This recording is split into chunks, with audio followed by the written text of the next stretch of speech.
Yo les gars, c'est Mathis Football. On se retrouve aujourd'hui pour un tout nouveau débrief.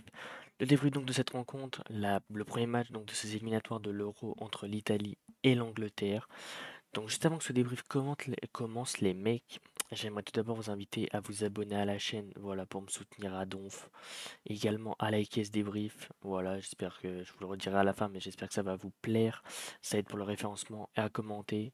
Voilà, comme d'habitude les mecs, ça m'aide fort. Donc on va commencer pour ce débrief. Alors, score 2 buts à 1 pour les Anglais en Italie à Naples. Donc le premier but qui a été marqué par Declan Rice sur corner à la 13e minute. Ensuite on a eu le but d'Harry Kane sur penalty à la 44e sur une main très très légère. Je vais en revenir les mecs juste après. Ensuite un but de Matteo Retegui, l'Argentin en fait finalement qui n'est quasi même pas italien. Il ne parle pas un mot d'italien et qui est venu dans cette équipe. Et donc également carton rouge de Luke Shaw, les mecs à la 80e, suite à un deuxième jaune qui avait pris 2 minutes avant. Donc match très très léger les mecs. Voilà, 10 tirs à 7. Voilà, les Italiens qui ont tiré plus de fois que les Anglais. Un tir cadré seulement pour l'Italie. Bon, il va au fond, on va dire que c'est l'efficacité, mais c'est quand même pas fou. 4 tirs cadrés pour l'Angleterre, 2 buts. C'est pareil de l'efficacité, mais ça n'a pas été fou. 527 passes pour l'Italie, possession très très stérile, les mecs, 13 fautes à 6. Spectacle haché ce soir, 3 cartons jaunes des deux côtés, un carton rouge, 7 corners. Voilà une Italie comme on n'a pas l'habitude de la voir vraiment, qui de base est basée sur un jeu de possession. Aujourd'hui ça a été très très stérile les mecs, très très stérile cette équipe d'Italie. Et l'Angleterre qui n'a pas produit un gros jeu, voilà, comme on les connaît à force, hein. L'Angleterre qui a pas montré de très très grande qualité ce soir. Mais bon, j'ai presque envie de vous dire qu'en fait, c'est une habitude pour les Anglais, voilà, d'avoir un effectif XXL, de faire jouer des mecs qui n'ont pas leur place et surtout qui soient pas bons. Donc du côté de l'Italie, on a eu en gardien Donnarumma, qui n'a rien eu à sortir. Voilà, ça a été un match peu spectaculaire, donc il y a eu peu de choses à sortir. Une défense Toloi Acerbi qui a bien muselé Harry Kane, mais en première période c'était très compliqué, c'est plus en deuxième qu'ils ont réussi à prendre l'ascendant. Des latéraux très performants quand même, j'ai trouvé très impressionnant Spinazzola, très très bon vraiment sur son couloir qui a réussi à faire très très mal à Kyle Walker et Bukayo Saka. Di Lorenzo un peu plus compliqué, lui qui est bien rodé dans une équipe de Naples. Ce soir c'était beaucoup plus compliqué que l'Italie, on l'a très peu vu et beaucoup de mal à passer dans son côté droit. Un milieu fantomatique les mecs, Barella, Jorginho, Verratti, les trois sont sortis d'ailleurs. Voilà un milieu très très fantomatique comme on a très peu l'habitude de les voir les mecs. Un Verratti un peu en dessous, pas assez percutant. Et Jorginho, Barella, voilà des mecs qui ont loupé beaucoup de passes, qui ont été approximatifs ce soir et ça n'a pas été bon. Pareil devant, voilà Retegui comme je vous parlais les mecs, donc c'est un mec qui est prêté par Boca Junior, qui joue au Tigre en Argentine et qui de base est argentin. Mais il y a un délire, les mecs, où son grand-père est sicilien, je sais pas trop quoi, j'ai pas trop compris, mais on va dire qu'il a des origines italiennes, ce qui lui permet donc de jouer avec l'Italie ce soir et de marquer son premier but, donc force à lui vraiment pour ce but.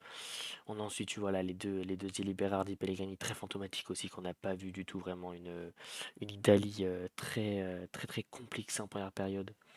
On a eu les entrées de Wilfried Gnonto, le très très jeune joueur, les mecs qui jouent en Suisse.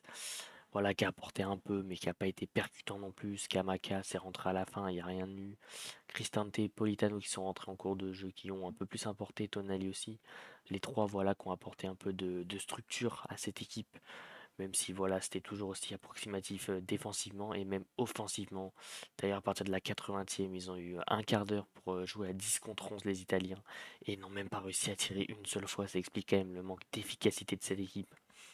On a eu un Pickford qui a rien eu à faire, les mecs. Une seule frappe cadrée à au fond, malheureusement, il peut pas l'avoir. Une charnière Harry Maguire John Stones. Je ne comprends toujours pas ce qu'Harry Maguire fait dans cette équipe, les mecs. Le gars, ça fait 6 mois il a pas joué avec United. Il est titulaire ce soir pour un match contre l'Italie. Ça va que l'Italie a pas été très très bonne, mais quand même, je trouve ça pas très logique. Mais voilà, une défense qui a pas eu grand chose à faire, hein. Ils étaient tous regroupés vers la fin. Pareil pour Luke Shaw et Kyle Walker. Voilà, Kyle Walker qui a eu un peu de mal, quand même, je dirais. Kyle Walker qui a eu un peu de mal. Voilà, qui a été très souvent pris par Spinazzola. Et Luke Shaw, voilà, qui prend ses deux jaunes, ce qui vient un rouge. Donc, ça lui fait un match de merde, bien évidemment. Il a pas fait un gros gros match non plus, mais ça rend son match encore plus merdique. Un milieu Bellingham, Declan Rice, Calvin Phillips qui a fait très très mal au milieu italien en première période. En deuxième période, il s'est éteint. En deuxième période, les mecs, on n'a plus de milieu anglais. Voilà, Declan Rice, on l'a plus vu. Bellingham, en dessous de son niveau habituel. Et Calvin Phillips, pas vu non plus. Des mecs comme Grealish et Saka ont fait un match merdique, vraiment. J'ai pas peur de le dire, ils ont fait un très très mauvais match. Je pense le seul qui a été vraiment vraiment potable, les mecs, sur toute l'entièreté du match, vraiment tout le match, c'est vraiment Harry Kane, les mecs. Harry Kane qui a su conserver les ballons, jouer bien les coups, mais qui a très mal été accompagné par Bukayo Saka et Jack Grealish. On a eu donc l'entrée de Reece James, Conor Gallagher, Kieran Trippier et Phil Foden. Les mecs, la petite histoire, c'est qu'il rentre en cours de jeu à la 70e et il sera à la 80e pour laisser sa place à Trippier suite au carton rouge de Luke Shaw. Donc une soirée très compliquée et bien sûr à oublier pour lui. Donc bah les mecs, du coup, le classement, ça donne quoi? Macédoine du Nord, donc du coup, qui est deuxième pour l'instant, qui s'est imposé contre Malte. L'Ukraine qui n'a pas encore joué. L'Angleterre est première de son groupe. L'Italie qui débute très mal ses éliminatoires de l'Euro, à l'inverse de l'Angleterre qui les commence très très bien.